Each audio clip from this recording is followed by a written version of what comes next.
Hoy vamos a continuar con la serie del Sermón del Monte. La semana pasada nos enfocamos en lo que eran las bienaventuranzas.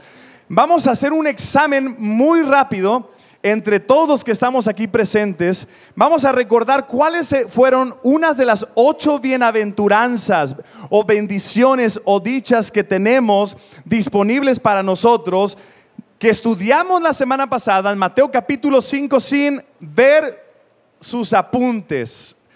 Vamos a ver quién recuerda por lo menos uno. Bienaventurados los pobres en espíritu. ¿Qué va a pasar con los pobres en espíritu? ¿Van a heredar qué? De ellos es el reino de los cielos. ¿Quién más?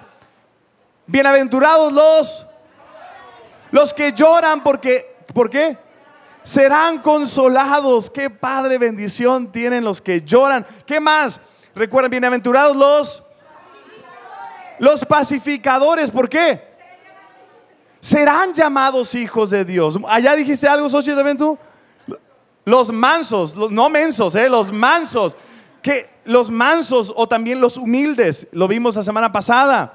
Vimos también bienaventurados los que son perseguidos, ¿verdad? Ellos tuvieron o tienen doble bendición. ¿Se acuerdan cuáles eran la bendición? Le voy a dar la primera. La primera bendición era igual que los pobres en espíritu. De ellos es el reino de los cielos. Ellos van a heredar también el reino de los cielos. Pero también habla de una bendición extra para los que son perseguidos. Van a recibir algo. ¿Qué? Van a recibir recompensas, galardones. Aquellos que son perseguidos por la causa de Cristo van a recibir galardón. Y en la semana pasada, si ustedes recuerdan, hablamos de cómo en el Sermón del Monte tenemos a un Jesucristo que llega enfrente de la multitud y Él empieza con bendición. Él no llegó a dar de bibliazos como algunos de nosotros a veces empezamos a hacerlo, ¿verdad? Empezamos a dar de bibliazos. Algunas veces que estamos los pastores medios enojados, empezamos a hablar ahí medio molestos. Pero Jesús no es así. Jesús llegó y Jesús, la primera palabra que salió de Él fue bendición. Dijo bienaventurados o bendecidos o dichosos por la causa de Cristo. Y empiezan esas bendiciones y leímos 12 versículos que se enfocaban en las bendiciones de parte de Dios para aquellos cristianos, aquellos hijos de Dios, aquel pueblo del Señor, aquel individuo que posee ciertas características. No son 8 diferentes tipos de cristianos, sino que todos los hijos de Dios deberíamos de manifestar esas características que Jesús coloca allí en los primeros 12 versículos de Mateo capítulo 5. Hoy vamos a enfocarnos en la continuación de este Sermón del Monte. Y en esta continuación nos vamos a dar cuenta que Dios, en la persona de Jesús, comenzó con bendición y ahora viene con una responsabilidad grande para todos nosotros. Dios nos bendice, y quiero que recuerdes esto: Dios nos bendice para bendecir. Sabes, hoy tienes tu apunte en blanco para que tú escribas bastante, porque hay bastante material que escribir. Lo primero es que Dios nos bendice para bendecir a otros. Quiero que lo marques bien, lo escribas bien, porque si tú eres una persona bendecida, es para que tú bendigas a otros. Y todo lo que vamos a aprender hoy se desglosa de eso para saber cómo cumplir con tu propósito. Cumpliendo tu propósito es el subtema para la predicación del día de hoy. Y vamos a leer Mateo capítulo 5, versículos 13 al 20. Pero si alguien llegara con Jesús y le preguntara, si Él estuviera aquí y pudiéramos escucharlo audiblemente, ¿ok? Y le preguntáramos: Jesús, ¿cuál es el propósito para mi vida? ¿Para qué estoy en este mundo? ¿Cuál es tu voluntad para mí, Señor Jesús? Sabes, Él te respondería de la forma que está allí en el capítulo 5 del versículo 13 al 20. Se enfoca en ser sal y ser luz. Vamos a leerlo. Dice la palabra de Dios: ustedes son la sal de la tierra. Digan ustedes. Una vez más, ustedes. Ahora digan nosotros. Ahí son ustedes, nosotros, todos nosotros somos la sal de la tierra. Pero ¿para qué sirve, dice la sal, si ha perdido su sabor? ¿Puede lograr que vuelva a ser salada? La descartarán y la pisotearán como algo que no tiene ningún valor. Y continuamos, dice, ustedes son la luz del mundo. Digan ustedes. Ahora digan nosotros. Nosotros somos la luz del mundo, como una ciudad en lo alto de una colina que no puede esconderse. Y dice el versículo 15, nadie enciende una lámpara y luego la coloca o la pone debajo de una canasta. En cambio la coloca en un lugar alto, y ahí te vas a quedar unos segundos. La coloca en un lugar alto donde ilumina a todos los que están en la casa. Nosotros no comprendemos al mismo nivel lo que es tener sal y lo que es tener luz o una lámpara. La lámpara era una lámpara de aceite, lo que aquí en México, en esta área del país, se le llama quinqué. En mi rancho le decimos cachimba. En otros lugares le llaman de otro nombre. Pero esa lámpara de aceite es una lámpara que tiene una mechita en la parte superior. Y es una lámpara que se colocaba en las casas, en la parte superior, en algún lugar donde pudiera dar luz a toda la casa. Y lo que sucedía es que cuando los dueños de esa casa, los habitantes de esa casa, se iban de la casa, iban por unas horas, salían, tenían que ya sea quitarla, y era un poco difícil bajarla de ese lugar donde estaba. Entonces tenían que bajarla de ese lugar y colocarla en un lugar seguro para evitar incendios, porque era una lámpara de aceite. Y esa lámpara, cuando necesitaban salir de la casa completamente y no querían ni siquiera tener ninguna sospecha de que hubiera una quemazón en esa casa, la apagaban y tenían que regresar a ese lugar. La palabra de Dios dice, nadie enciende una lámpara y luego la pone debajo de un canasto. Ahorita vamos a aprender un poco más de eso. En cambio la coloca en un lugar alto donde ilumina a todos los que están en la casa. El versículo 16, de la misma manera, aquí viene la comparación. Dejen que sus buenas obras o buenas acciones brillen a la vista de todos, para que todos alaben a su Padre celestial. Versículo 17. No malinterpreten la razón por la cual he venido, dice Jesús. No vine para abolir la ley de Moisés o los escritos de los profetas. Al contrario, vine para cumplir sus propósitos. Aún Jesús, Él conoce que la palabra tiene un propósito para su vida. Y su vida tiene un propósito en este mundo. Y dice, les digo la verdad, hasta que desaparezcan el cielo y la tierra, no desaparecerá ni el más mínimo detalle de la ley de Dios hasta que su propósito se cumpla. 19. Entonces, si no hacen caso, y este versículo es clave, si no hacen caso al más insignificante mandamiento y les enseñan a los demás a hacer lo mismo, serán llamados los más insignificantes en el reino del cielo. Voy a parar ahí.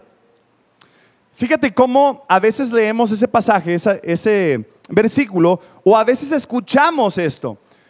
Si no hacen caso al más insignificante mandamiento, entonces van a ser llamados insignificantes en el reino de los cielos. No dice eso.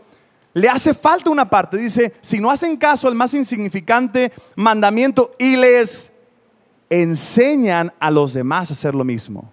¿Te das cuenta la importancia de la multiplicación, de lo que es el discipulado, de ir y hacer discípulos a todas las naciones? El propósito principal de nosotros es bendecir a los demás para que ellos puedan ser discípulos.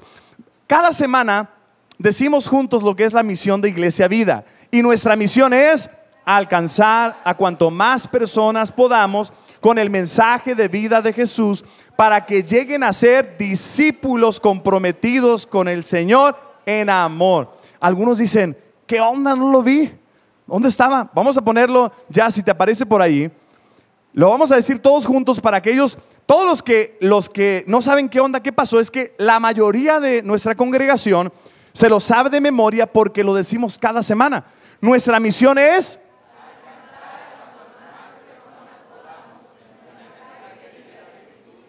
para que lleguen a ser en amor.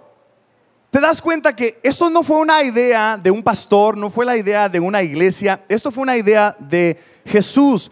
Jesús quiere que nosotros hagamos discípulos. Jesús quiere que nos multipliquemos. Jesús nos da una identidad, nos bendice para bendecir a otros. Por eso es que estamos en este lugar, para cumplir con esa misión que el Señor nos ha dado.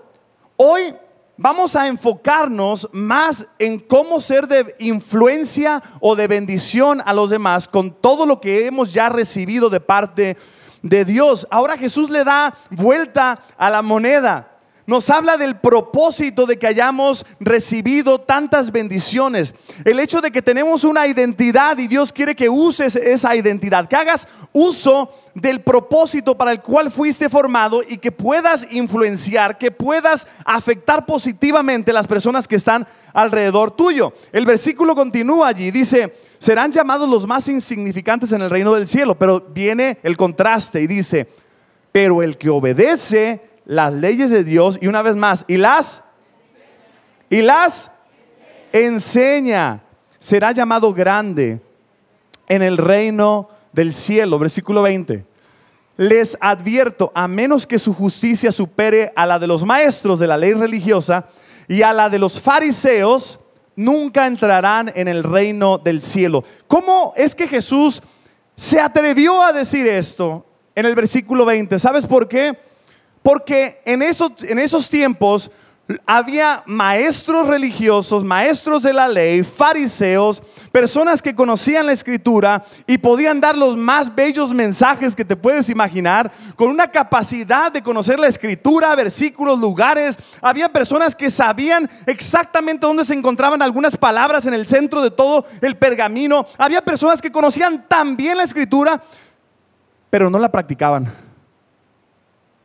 Lo que hacían es que hablaban muy bien, pero vivían totalmente separados de lo que Dios quería que ellos hicieran.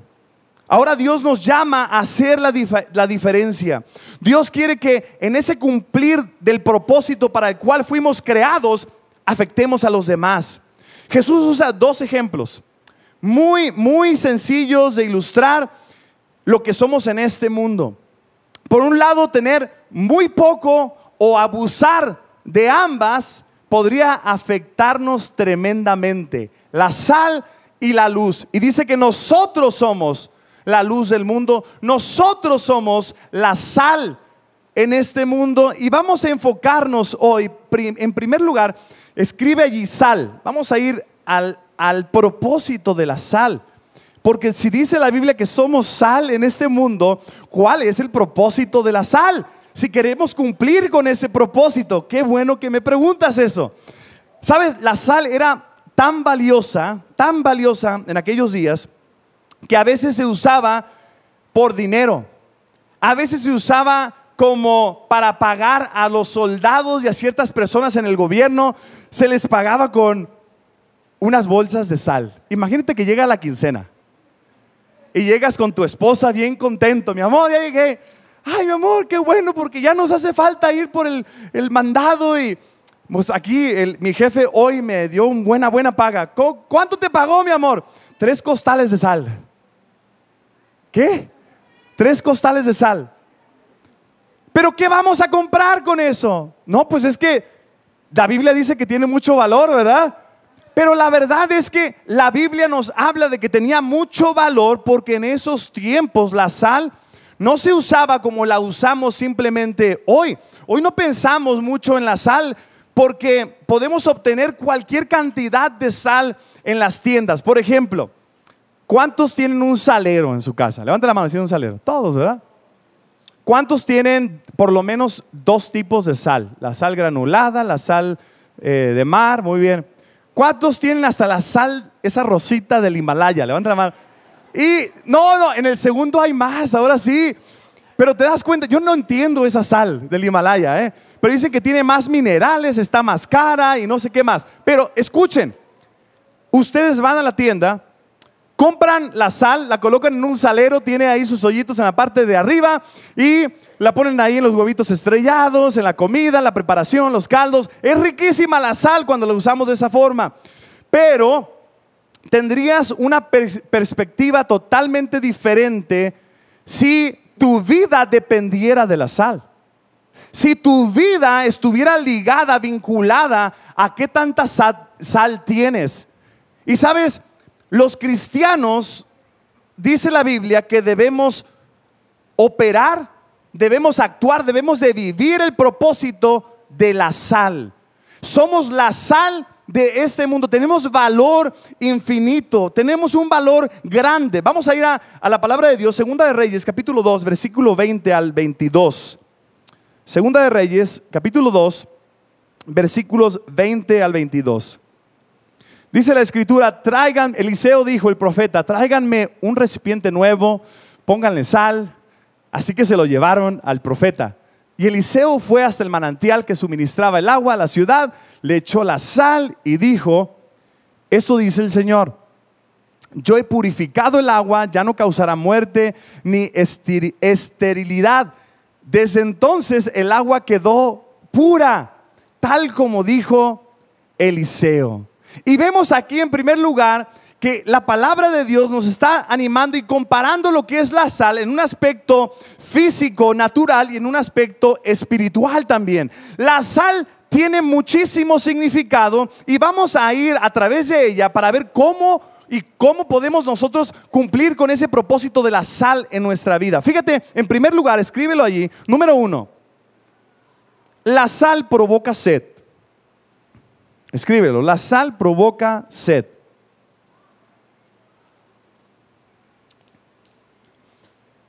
Cuando tú comes cualquier alimento que está bastante salado, lo que va a generar en ti es una necesidad de tomar agua, de refrescarte.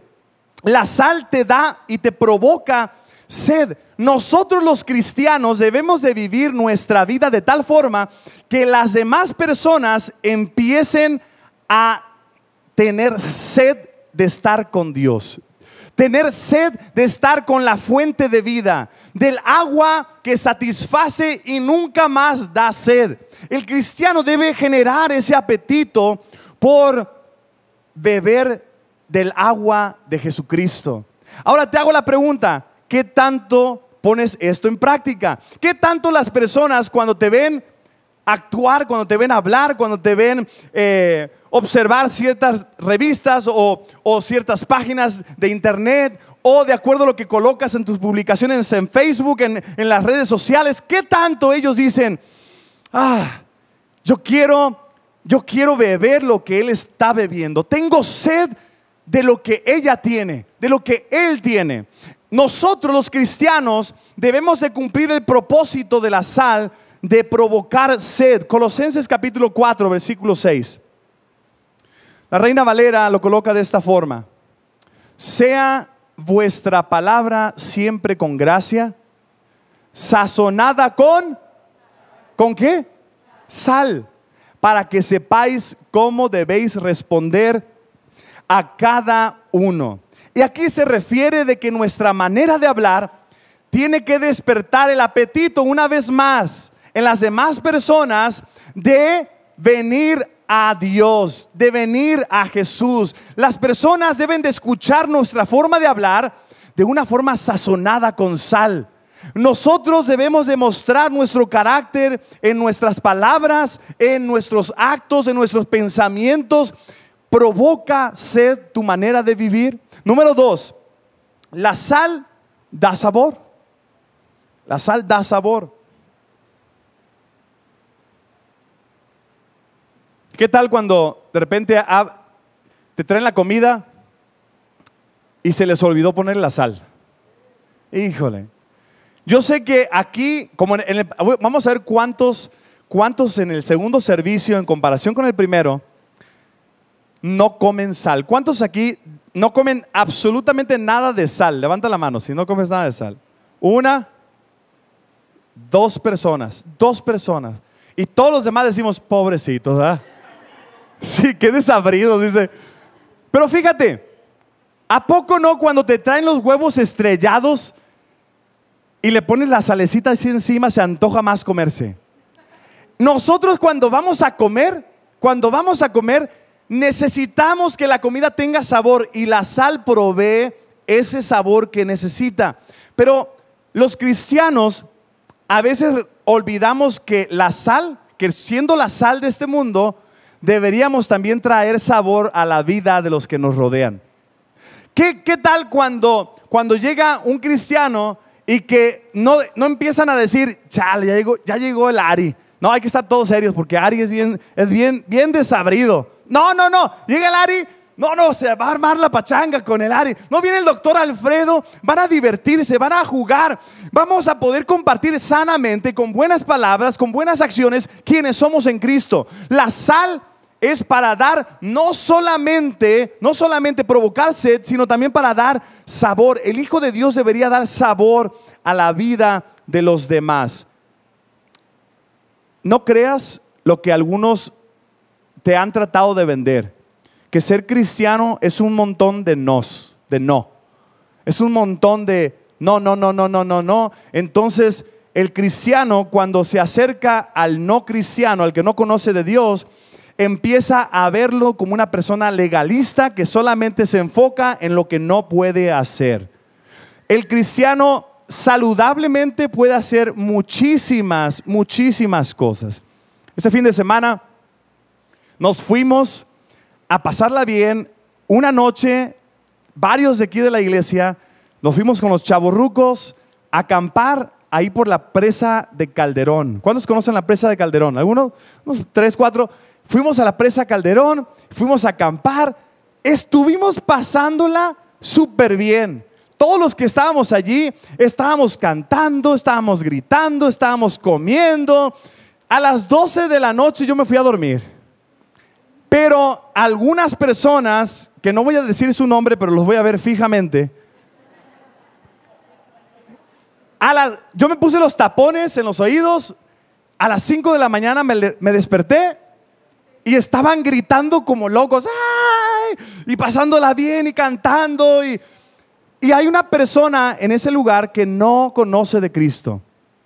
Él se dio cuenta que no andábamos drogados, que no estábamos borrachos, que no estábamos consumiendo nada para alterar nuestras emociones, que no dijimos malas palabras, que la pasamos excelentemente bien.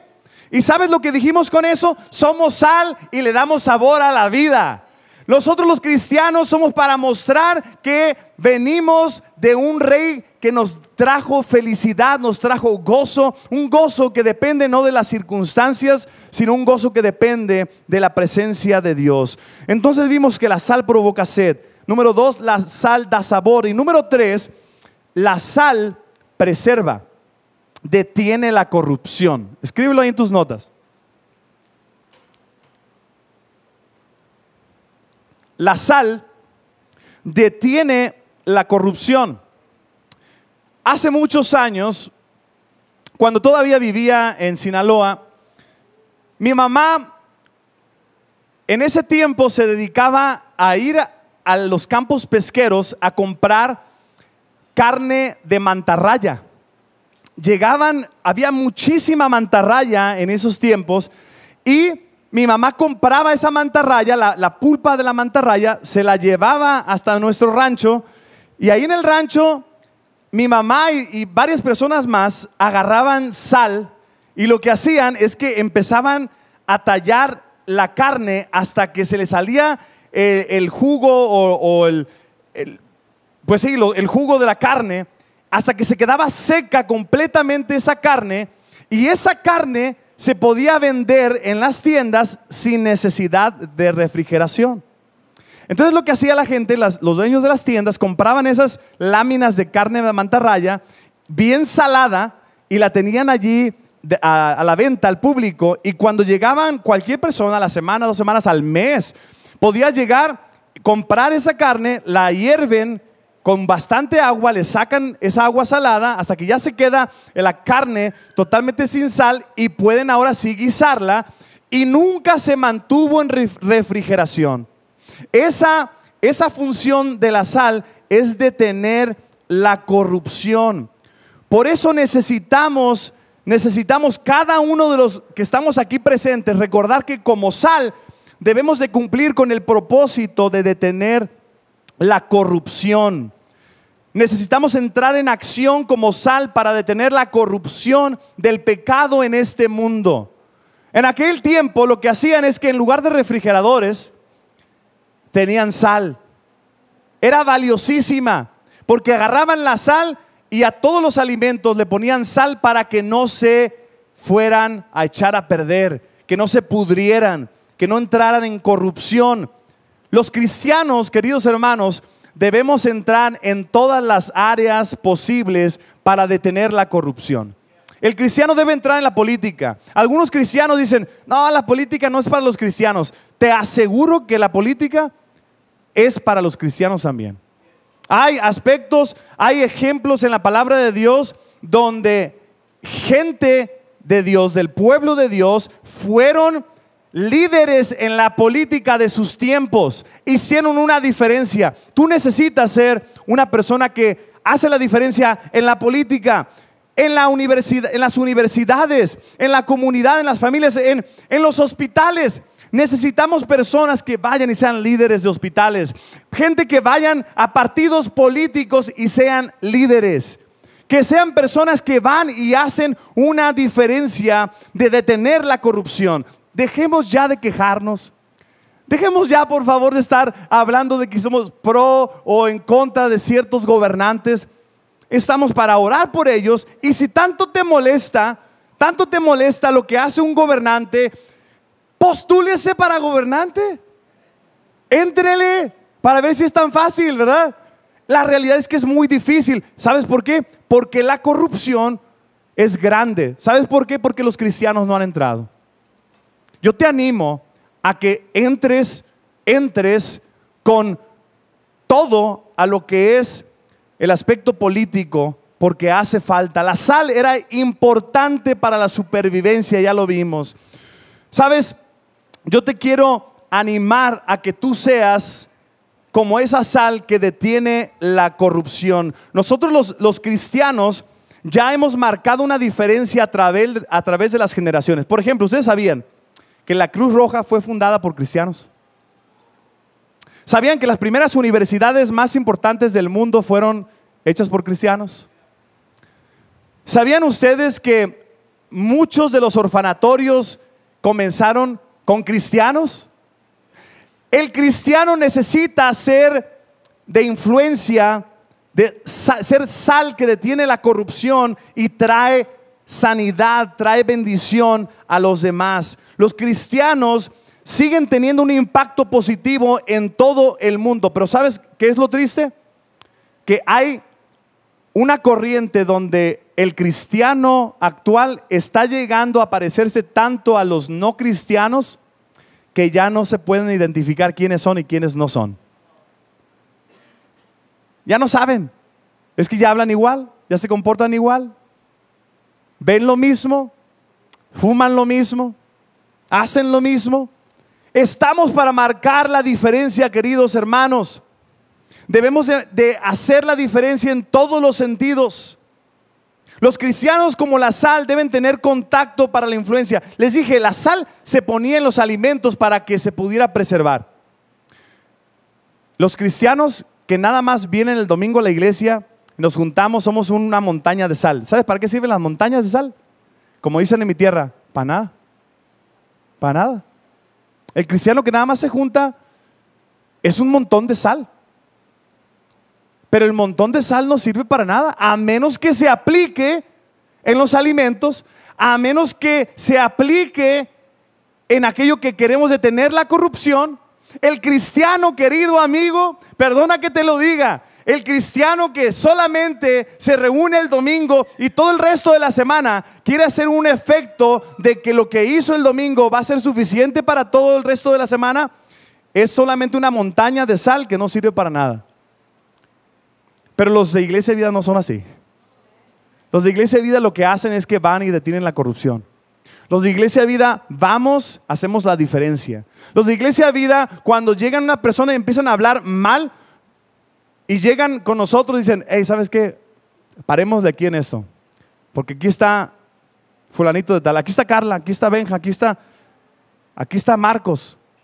Tenemos que parar de decir semejantes barbaridades porque Él es sal en este mundo. Debemos de ser agentes conservadores en el mundo, donde sea que Dios te haya colocado, querido amigo. Jesús no dijo, ustedes quizá van a llegar a ser sal. ¿Dijo así? O Jesús dijo, yo quiero que ustedes sean sal. ¿Dijo eso también? ¿Qué dijo? Ustedes son sal. Ya marcó una identidad en ti.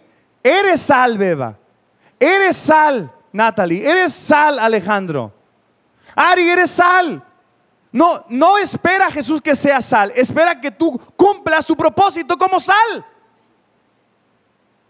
Dios espera que tú cumplas tu propósito como sal. Si no la cumples, estás perdiendo la oportunidad de detener corrupción, de dar sabor a la vida, de ser un agente que detiene la pudredumbre. Dios quiere usarte a ti tremendamente. ¿Cuántos dicen amén? Continuamos ahora con luz. Dice, híjole, si fue el garrotazo con la sal. Ahora esperemos, vamos a ver qué dice la luz. La luz siempre ha simbolizado la presencia de Dios. Jesús mismo dijo en Juan capítulo 8, versículo 12, quiero que lo pongamos ahí en la pantalla. Juan 8, 12. Jesús habló una vez más al pueblo y dijo, yo soy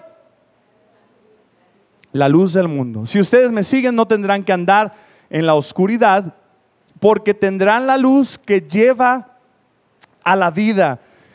Jesús nos dijo que Él es la luz del mundo, pero en ese pasaje se nos recuerda ahora que nosotros somos la luz del mundo. ¿Por qué? Porque Dios habita en nosotros.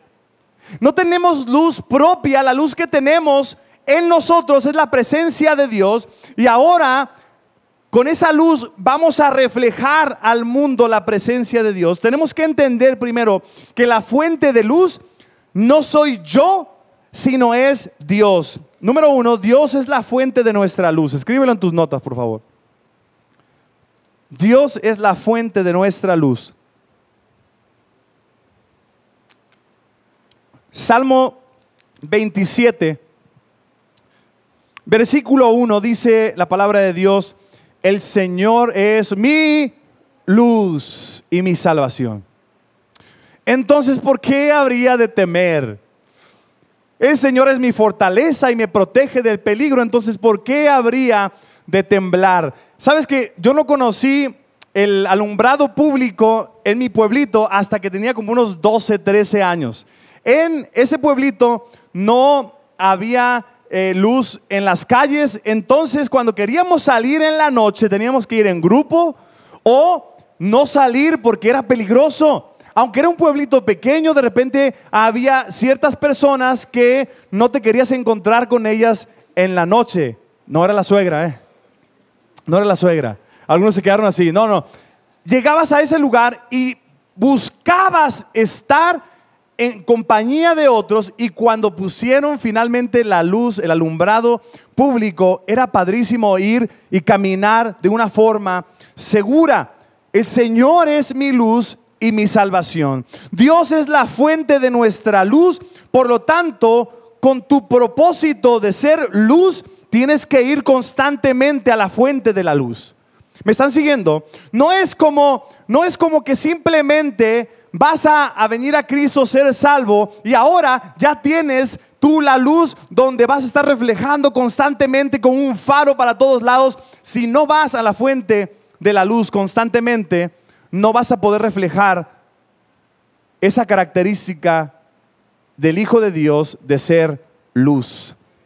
Dios es nuestra fuente de luz. Pero si Jesús es la verdadera luz del mundo, entonces, ¿qué quiere decir cuando se nos dice que ahora somos la luz del mundo? La respuesta se encuentra en Juan capítulo 1, versículo 6 al 9, donde vamos a ver que, número 2, debemos reflejar la luz hablando de la luz. Debemos reflejar la luz hablando de la luz. Escríbelo ahí en tus notas. Vamos a ir ahora a Juan 1, versículos 6 al 9. Debemos reflejar la luz hablando de la luz. Versículo 6 dice: Dios envió a un hombre llamado Juan el Bautista. ¿Cuál era el propósito de Juan el Bautista? Para que contara acerca de la luz, a fin de que todos creyeran por su testimonio. Seguimos el versículo, dice: Juan no era la luz, era solo un testigo. Una vez más, ¿para qué? Para hablar de la luz. Aquel que es la luz verdadera, quien da luz a todos, venía al mundo. Y aquí podemos ver algo impresionante. En aquel entonces el Espíritu de Dios, la presencia de Dios, no habitaba constantemente en aquellos que creían.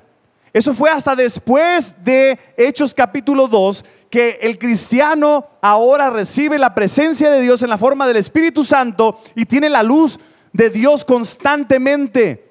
Pero aquí podemos también analizar una cosa más. Como hijos de Dios tenemos que ir y reflejar a todo el mundo la luz de Jesús, hablando de la luz que es Cristo, hablando de Jesús. Debemos de contar, hablar, testificar acerca de la verdadera luz que es Jesús. ¿Cuándo fue la última vez que hablaste? ¿Cuándo fue la última vez que llegaste con alguien y le dijiste: ¿sabes qué? Quiero hablar contigo? Y empezar a meter la conversación de Dios en la plática que tengas. Que de repente estaban hablando de autos y empezaron a hablar de diferentes cosas y ¡pum! Sacaste el tema de Dios. ¿O cuándo fue que de repente al estar hablando de la sanidad pudiste decir: ¿sabes que Dios sana? ¿O cuándo fue cuando le dijiste: ¿sabes qué? Yo estaba perdido, pero ahora Dios me halló, fui encontrado, tengo vida eterna? Usa esas oportunidades que Dios te da para contar de lo que Dios ha hecho en ti. Ser luz, ser luz. Para cumplir nuestro propósito de ser luz es mostrar la condición de la oscuridad. ¿Nunca te tocó ahí que estabas en tu casa y tempranito llegó tu papá o tu mamá y prendieron la luz así? ¡Pum! Eran las 5 o 6 de la mañana y ¡pum! Te prendieron la luz porque ya es hora de irte a la escuela y ya te habían llamado y no pusiste atención, no escuchaste y ¡pum! Prenden la luz y tú como vampiros, ¿verdad? ¿Nunca te pasó que cuando te prendieron la luz te sentiste encandilado por la luz? Es lo que sucede cuando el cristiano empieza a mostrar la luz de Cristo. Yo recuerdo una vez que me invitaron a ir a recoger una computadora para repararla. Estábamos ahí viviendo en Texas y llegamos a una casa móvil, un trailer home, y llegamos a esa casa y me acuerdo que llegué a la casa de esa familia y me acerqué, entré casi al mismo tiempo que la familia. Prendieron la luz y las cucarachas así por todos lados, así, como un ejército. Cuando los vi dije: no inventes lo que hace la luz y la falta de limpieza, ¿verdad? Pero queridos hermanos, la luz va a encandilar, la luz va a incomodar. La luz no es algo que trae placer cuando alguien está en la oscuridad. La luz encandila, molesta. Por lo tanto, cuando tú llegues allí con alguna persona y empieza a venir un pensamiento a tu cabeza de decir: no, es que no lo quiero molestar. No, lo vas a molestar. No, es que vas a una plaza y ves a una persona ahí sentada y es el momento de evangelizar. Y me han preguntado a mí: pastor, es que ¿a quién le predicamos? Porque todos están ocupados y no queremos molestar, no queremos incomodar. Y les digo: tienes dos opciones. Los incomodas ahorita o se van a incomodar el resto de la eternidad en el infierno. Es todo. Entonces, ¿vale la pena ir a incomodar a alguien? Incomódalo. No es que me va a rechazar, que te rechace. Mira, mi tía Ofelia, ahí está sentada. Mi tía Ofelia me incomodó mucho tiempo con la luz de Cristo. Ella constantemente me decía, mijo, mira la palabra de Dios. Y todavía recuerdo que estaba leyendo la Biblia Thompson, mi tía allí en su recámara arriba. Yo llegaba para hablar de cualquier cosa y me empezaba a predicar la palabra de Dios. Y yo, híjole, esta tía, qué enfadosa. Qué enfadosa esta tía. Y de repente iba con la otra tía, la Charo, tal de la librería, es otra tía. Trátenlas bien. Y llegaba con esa otra tía y empezaba y muy bien, niños, pues vamos a cantar y les voy a enseñar una nueva canción. Alabaré, alabaré. Y empezaban a cantar canciones cristianas y yo decía, no manches. O sea, me molestaba, me sentía incómodo, no me gustaba, pero gloria a Dios de que alguien te molestó. Gloria a Dios que alguien te incomodó. Que cuando tú escuchabas la palabra no te gustaba. ¿Sabes por qué? Porque estabas en la oscuridad. Y sabes, a lo mejor aquí hay alguna persona que se siente incómoda con este mensaje. ¿Sabes por qué? Porque estás en la oscuridad. Yo te vengo a animar a que salgas de la oscuridad y que vengas a la luz. Ya cuando estás del lado de la luz, todo tiene muchísimo más significado. Todo toma sentido y te das cuenta de la basura y el cucarachero que hay en tu vida. Por lo tanto, tienes que empezar a prender la luz. Enciende una luz. ¿Te acuerdas de esa canción? De Marcus Witt. Enciende una luz, déjala brillar, la luz de Jesús. ¿Qué? Que brille en todo lugar, no la puedes detener, no la puedes parar. Ante tal necesidad, enciende una luz en la oscuridad. Y eso es lo que Dios te está diciendo hoy. Enciende la luz de Jesús en tu vida. Tú tienes la luz de Cristo. Vamos a Mateo capítulo 4, versículo 16. Fíjate lo que estamos hablando acerca de la luz llegando a la vida de las personas que están en la oscuridad. La gente que estaba en la oscuridad ha visto una gran luz. Se están refiriendo aquí a un pasaje de la Escritura del Antiguo Testamento, una profecía acerca de Jesús que ahora viene en Mateo capítulo 4 y dice: la gente que estaba en la oscuridad ha visto una gran luz, la luz de Jesús. Y para aquellos que vivían en la tierra donde la muerte arroja su sombra, ha brillado una luz.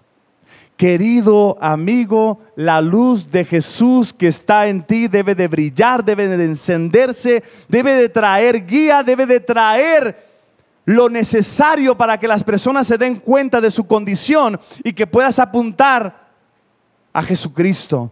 Es importante, sí, es muy importante reflejar la luz, hablando de la luz, pero ahí te va algo más. Debemos de reflejar la luz también andando, viviendo en la luz. Las dos van de la mano.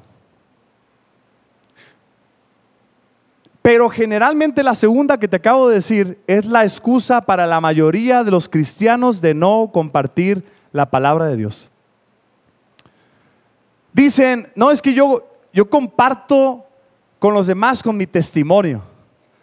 Yo ando en la luz y me porto bien y ahí te va. Si realmente eres un hijo de Dios, si realmente andas en la luz, el testimonio tuyo no convierte a nadie. Nadie, por más que diga, es que yo la verdad es que les muestro que soy una persona diferente, no digo malas palabras, no fumo, no tomo, no. Me divierto sanamente, ando de buenas, soy generoso, doy a los pobres. Si la persona no escuchó el evangelio, esa persona no vino a Cristo, la persona con tu testimonio se va al infierno. Necesitan escuchar el evangelio de Cristo. Te animo a que dejes por un lado el hecho de que tu testimonio va a traer personas a Cristo. No, tu testimonio va a abrir la oportunidad para que les prediques el evangelio. Que tu testimonio, tu vida refleje que andas en la luz, como dice Juan, primera de Juan, capítulo 1, versículo 7. Dice la escritura: si vivimos en la luz, así como, wow, gracias Paco por asustarme. Si vivimos en la luz, así como Dios está en la luz, entonces tenemos comunión unos con otros. Y la sangre de Jesús, su Hijo, nos limpia de todo pecado. Lo voy a volver a leer. Si vivimos, ¿dónde? Ahora, ¿dónde habita Dios? En la luz. La razón por la que dice que si vives en la luz es porque Dios está en la luz. Y no estamos hablando de esta luz. Estamos hablando de la luz de la palabra. Estamos hablando de que la palabra de Dios dice que lámpara es a mis pies tú y lumbrera a mi camino. La palabra de Dios tiene que estar contigo, tiene que guiarte, tiene que ser la luz que enciendes cada día, vivir tu vida de tal forma que demuestres que Cristo está contigo. ¿Sabes? Es muy importante que una vez que tienes la luz, la uses para advertir a otros que viene algo difícil adelante. Muestras que hay algo en el camino que puede llevarlos a la perdición. Su camino es el destino de su camino es perdición, pero tienes que mostrarle que hay esperanza en Cristo. Había una vez un varón que trabajaba para los ferrocarriles, y este varón llega y le dan una chamba. Le dijeron: mira, estas vías del tren, aquí está, a esta altura, 300 metros adelante, los rieles, las vías están rotas. Por lo tanto, acá donde te voy a colocar, vas a tener una lámpara, y era una lámpara de aceite. Con esa lámpara, en aquellos tiempos, dice, con esa lámpara, cuando veas venir el tren, vas a levantar la lámpara y vas a empezar a avisarle al que está piloteando, manejando el tren, de que se detenga. De otra forma va a tener un accidente. Entonces, ¿entendiste? Sí, sí entendí. Y ahí está el varón, está en ese lugar esperando que viniera el tren. Cuando de repente viene el tren, saca su lámpara, la empieza a mover y a mover y a mover, y el tren se va de largo y se descarrila. Lo llevan, lo enjuician, y cuando está enfrente del juez, le preguntan: a ver, caballero, ¿usted estaba trabajando ese día que tenía que trabajar? Le dice: sí, yo estaba trabajando. Pero, ¿usted se dio cuenta que venía el tren? Sí. ¿Levantó la lámpara justo a tiempo? Sí, la levanté a tiempo. ¿Hizo la señal que se detuviera? Sí, la hice. Ok. Lo declararon inocente, salió. Cuando llegó a su casa, le cuenta a sus familiares que qué bueno que no le preguntaron si había encendido la lámpara, porque no lo había hecho. ¿Sabes? Se viene un tren de millones y millones de personas que se están yendo en camino hacia donde las vías están rotas. Por más que tú digas que aquí estoy y mueves la lámpara, si no enciendes la lámpara, si no enciendes la luz, lo que va a suceder es que las personas se van a ir de largo. Su camino los va a llevar al infierno. Tenemos que ser intencionales, queridos hermanos. Tenemos que ser intencionales. Sabes, hay una persona muy capacitada en el aspecto de liderazgo que puso una ilustración. Se llama John C. Maxwell. Fue pastor por 25 años. Y este pastor, después de haber escrito ciertos libros de liderazgo,